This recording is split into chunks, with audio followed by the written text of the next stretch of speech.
तुम्हें लगता है कि गैंगस्टर्स गली के सिर्फ क्रिमिनल्स होते हैं, लेकिन नहीं, लॉ की लैंग्वेज में इनको ऑर्गेनाइज क्रिमिनल एंटरप्राइज कहा जाता है और ऑपरेशन गैंग बस्ट इनके खिलाफ एक लीगल सर्जिकल स्ट्राइक था। इंडिया में ऑर्गेनाइज क्राइम का स्ट्रॉन्ग फेस देखने को मिला 1980 से लेकर 1990s तक, specially in Mumbai. Names like Dawood Ibrahim, Chhota Ranjan ने अंडरवर्ल्ड को कॉर्पोरेट स्ट्रक्चर दिया। Extortion racket, smuggling networks, contact killings. ये गैंग सिर्फ लूजली कनेक्टेड क्रिमिनल्स नहीं थे, ये पूरी स्ट्रक्चर्ड हायरार्की थे जिसमें हैंडलर्स थे, फाइनेंसर्स थे, शूटर्स थे, पॉलिटिकल लिंक्स थे और सब लोग अपने डिफाइंड रोल्स में काम करते थे। इस थ्रेटफुल सिचुएशन को टैकल करने के लिए महाराष्ट्र लाया एक स्पेशल लॉ जिसका नाम था Maharashtra control of organise crimes act.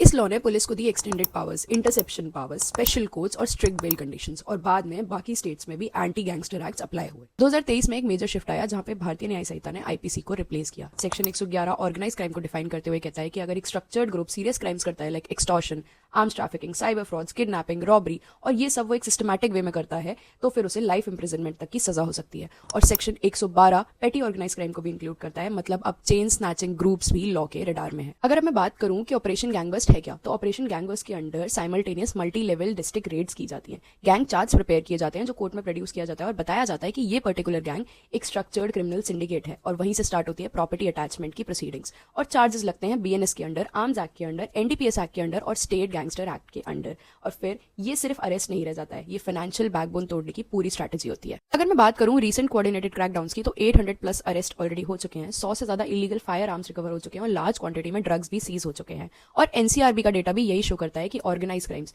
और इलीगल आर्म्स केसेस अब स्टेडी कंसर्न बन चुके हैं। आज gangs WhatsApp groups, crypto payments और सोशल मीडिया रिक्रूटमेंट्स पर ऑपरेट करता है, मतलब क्राइम डिजिटल हो चुका है। इसीलिए लॉ भी डिजिटल एविडेंसेस, फाइनेंशियल ट्रैकिंग और सर्विलेंस पर डिपेंड करता है। इस पूरी चीज में हम ये भी नहीं कह सकते कि जुडिशियल सेफगार्ड नहीं है, क्योंकि कोर्ट्स ने बहुत अच्छे से क्लियर किया है कि गैंगस्टर लॉज ब्लाइंडली अप्लाई नहीं हो सकते। प्रोसिक्यूशन को प्रूव करना पड़ेगा कि ये एक स्ट्रक्चर्ड ग्रुप है, इकोनॉमिक बेनिफिट मोटिव है और कॉन्टिन्यूटी ऑफ क्रिमिनल एक्टिविटीज है, नहीं तो मिसयूज का एलिगेशन लग सकता है। ऑपरेशन गैंगबस्ट एक मैसेज है, क्राइम चाहे स्ट्रीट का हो या साइबर का, अगर वो ऑर्गेनाइज्ड है तो लॉ उसको एंटरप्राइज की तरह ही ट्रीट करेगा।